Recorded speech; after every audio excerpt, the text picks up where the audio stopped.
After 4 years together, we're finally going to Europe. We visited a few cities in the Netherlands and spent a couple days in Berlin.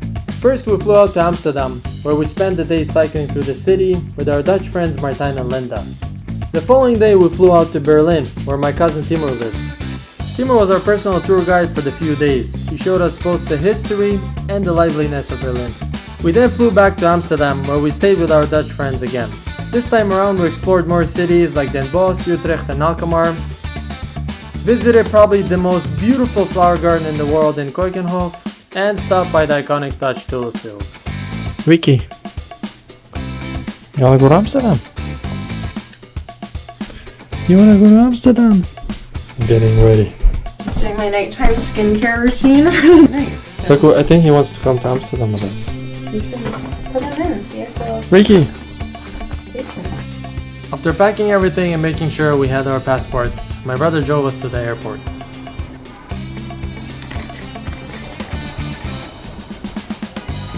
We got through security pretty quickly and headed to the gate, but about 2 hours before boarding we had ample time to relax. We can go... Whoa! Yeah. Can I get a beer? Should I get a mimosa? What? Mimosa? Even though I checked in only 40 minutes after it opened online, we were not able to get seats together and Madison was disappointed. I tried to change him at the desk, but the flight was fully booked. There's a strike with the catering services, so they gave us vouchers and there was no vegan options for Madison at the restaurant. Tofu, they had no tofu sandwiches. Beyond Meat was out, so French fries Yeah. was for me. And you know, one thing I noticed, a lot of people have carry-ons nowadays. Yeah, They don't just check baggage. nobody wants to. Yeah.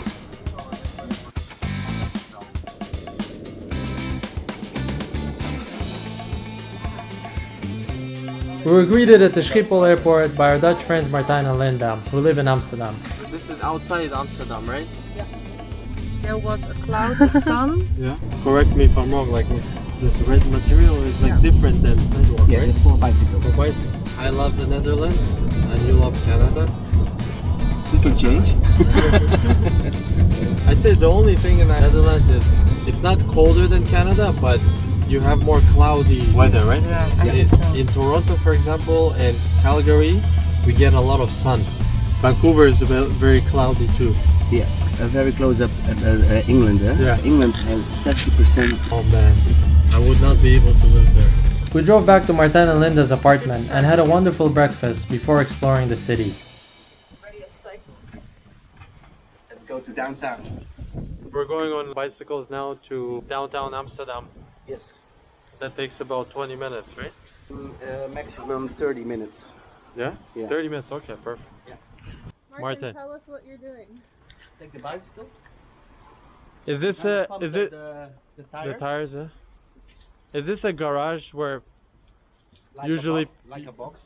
okay? And we save the bicycles, other stuff, the empty suitcase. Like Okay, a storage. Yeah. Yeah. You want to check?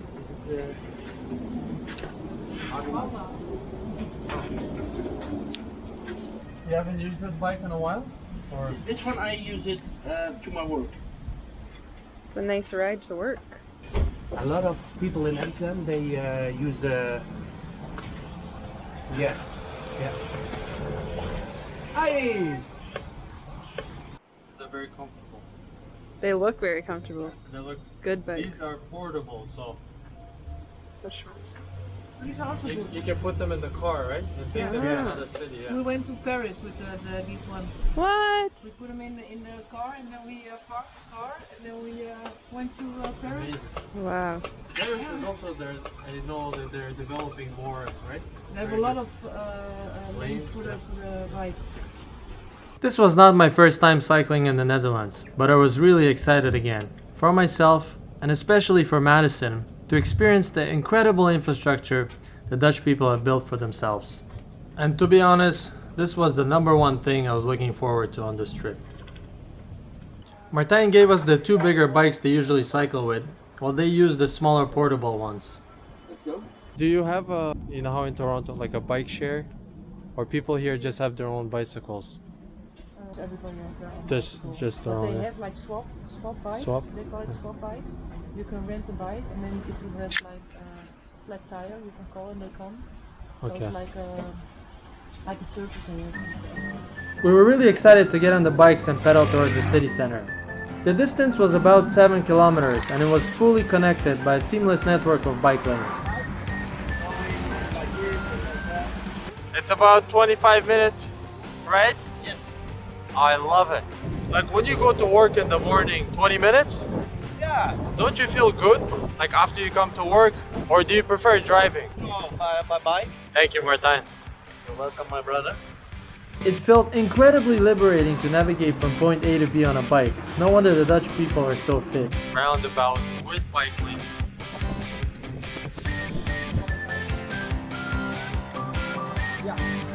Now we're starting to enter downtown, right? There's a lot of bikes. Yeah. Oh, Wisla. Your favorite dog. As we neared the city, it started to rain. No, it's very little, it's fine. Yeah. A little bit more power. We cycled over our first major canal, on a bridge that seemed dedicated to pedestrians and cyclists strictly.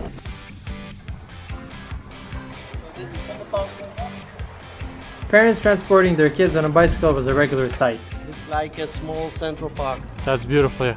It was really hard not to be impressed by the integration of cycling lanes in the infrastructure and the ingrained bike culture of the Dutch people. This is a nice park. Whether it's roundabouts or major intersections, you can honestly cycle anywhere safely. As we entered Fontel Park, Martijn told us we could relax as there was less traffic. This is a nice place to run, huh? Oh yeah. Bicycle group. Oh, look at these houses. What's this park called again? Fontel Park. Fontel. How many kilometers? It will be, I think, 3, 3. 2.5. How many kilometers is this Fontel Park? Oh, 3.5. 3.5 kilometers. Okay, wow. Look at these houses there. They are very expensive. Yeah. Close to the Fontel Park. Yeah. Like this. So right now it's still early. Traffic will increase soon. Yeah. Beautiful park. Yes, it is. Like Central Park, but of Amsterdam. There's no cars allowed here, right? Only bicycles. Only bicycles. Only cars by security or police, Yeah. ambulance. I love this. Oh, and the sun is coming out. Yeah. No cloudy. Geen wolken. We didn't ride the full length of the park and exited into the city. Martijn was also a little bit tired as his small bike had a problem with the back wheel. As we mentioned, we saw a lot of parents cycling with their kids in this special type of bike. It was quite amusing to see the equivalent of North American soccer moms or dads. So this is downtown, right?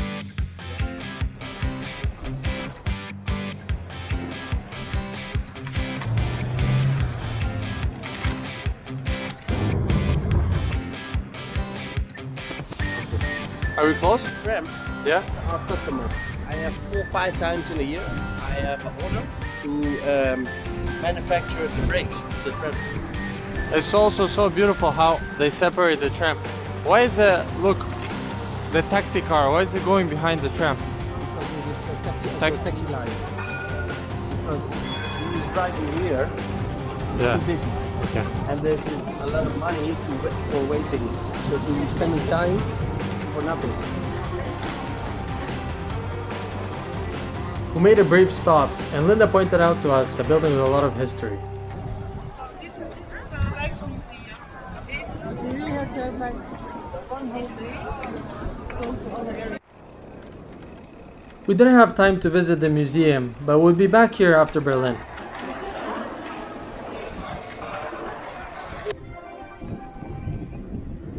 Where are we going? Straight?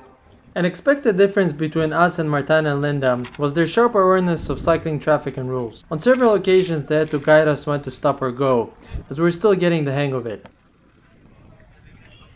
Cycling along the quaint streets and picturesque canals of Amsterdam was an incredibly beautiful experience. Having cycled for the better part of 30 minutes, we were a bit tired. We parked and locked our bikes and walked around looking for a nice cafe to get some much needed coffee. But before that, a little bit of Dutch cycling history. Cycling has always been a popular mode of transportation in the Netherlands, facilitated by the country's compact and flat geography.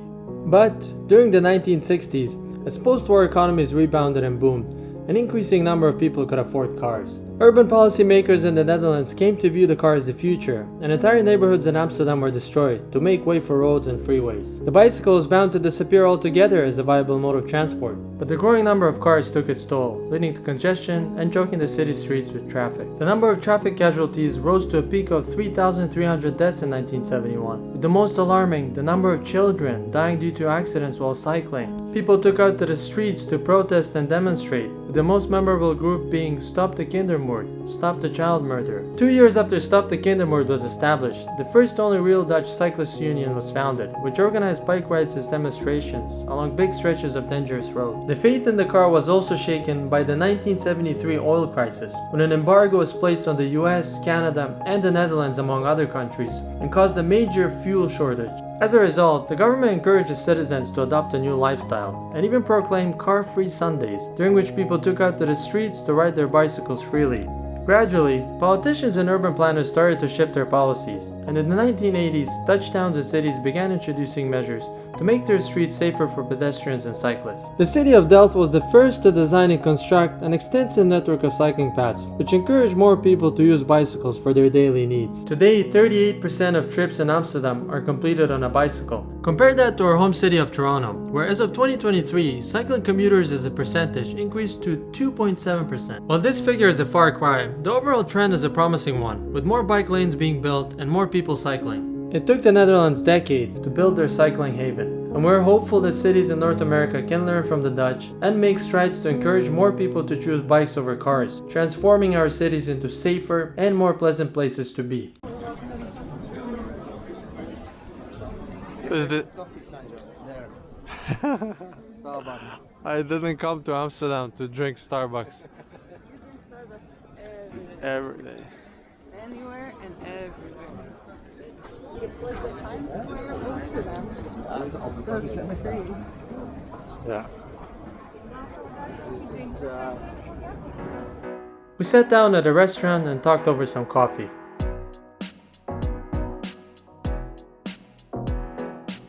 After some much needed rest and a boost of energy from the coffee, we're off to explore Amsterdam on a boat.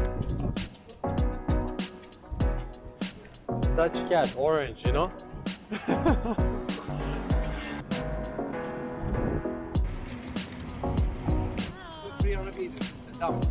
The boat tours were close to Amsterdam Central Station, so we had to bike there for a bit.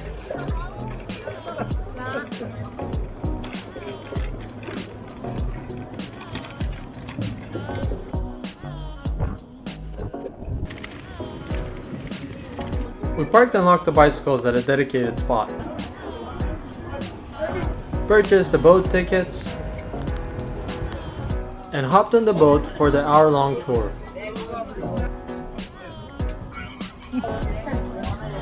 The buildings were old, beautiful, with a lot of character, and you could see some of them leaning sideways. The tour had recorded commentary in Dutch, English, French, and German. Stamp pad, I like it. Ben, you've been to Canada? Yes. How many times? Last year. How many times? I think 12 times right now. These were actual boathouses, which Martijn told us were relatively expensive to rent.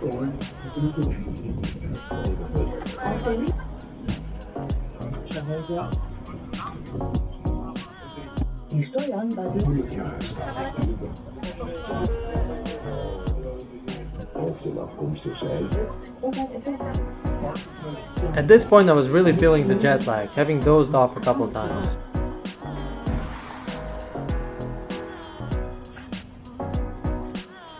We got back on the bikes and cycled to Amsterdam Central Station to get some dinner.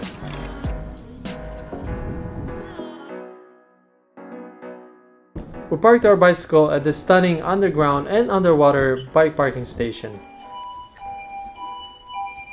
This was built recently? Yeah.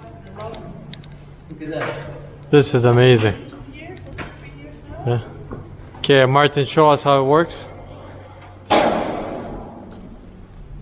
Wow.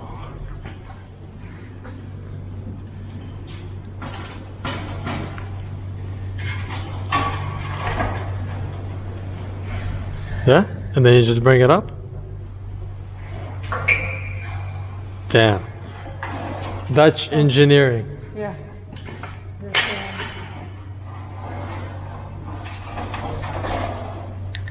Wow. This was the IJ Boulevard parking station, built underwater and completed, we believe, in 2023, which could house up to or even more than 4,000 bicycles.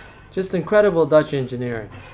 Yeah, if you come here straight ahead, all the way through, then you come into the North Sea. Having parked our bicycles, we went inside the station to get some food. Hey man, what up?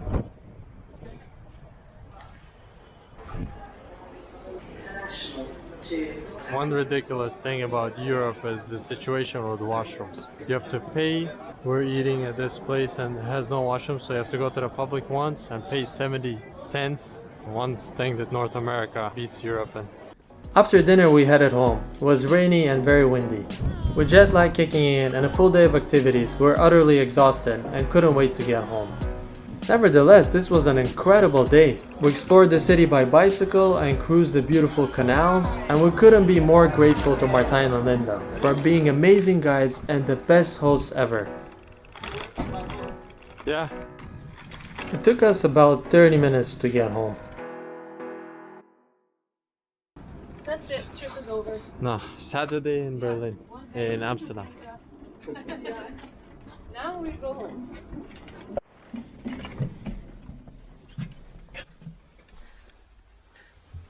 Hello everybody. The next day we woke up rested and refreshed and headed to the airport to catch a flight to Berlin. Martin is to come stay in Canada. Stay forever? For 1 year. Oh yeah. You want to stay here for 1 year? Oh yeah. And I stay here? Yes. You will miss me. Yes. But no problem. I will come back in. Yeah, no problem. They started the new season, Blue Jays. Oh yeah? Yeah, they started playing. If I live there in Toronto, your place, Yeah. I should have a season card. Season, people take pictures. Yes, we can go there on the right. Thank you.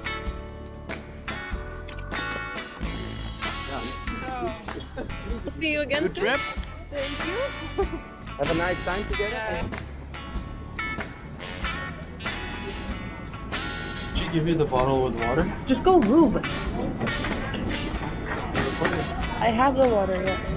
We checked the gate number and headed down to the Albert Heijn supermarket. Where do we want to go? What's it called? Albert Heijn. Albert Heijn. You like the Dutch accent? There's signs there. Let's see. Welcome to Schiphol Plaza. Schiphol.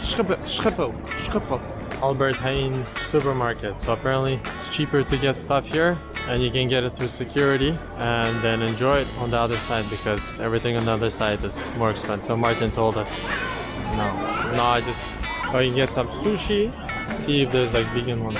Can you have it? Probably. I'm trying to know what it You can ask a worker here. says. No, allergy information, lactose. That's how you see. Nutri-Score. Apparently nutrient score E. Nutri-Score E. Nutri-Score E. Oh, the waffles are D. Nutri-Score D. This is the vegan stuff. V. And lagoon. All these stuff is vegan. No, see, look, I translated it. Milk is not milk. No, it's may contain traces. Do you want that? But this is vegan. You can enjoy this finally. This is a Dutch staple sweet thing with like caramel in between. And Madison hasn't been able to enjoy it before because obviously it contains milk. But this one says vegan. Nutri-Score of E, so.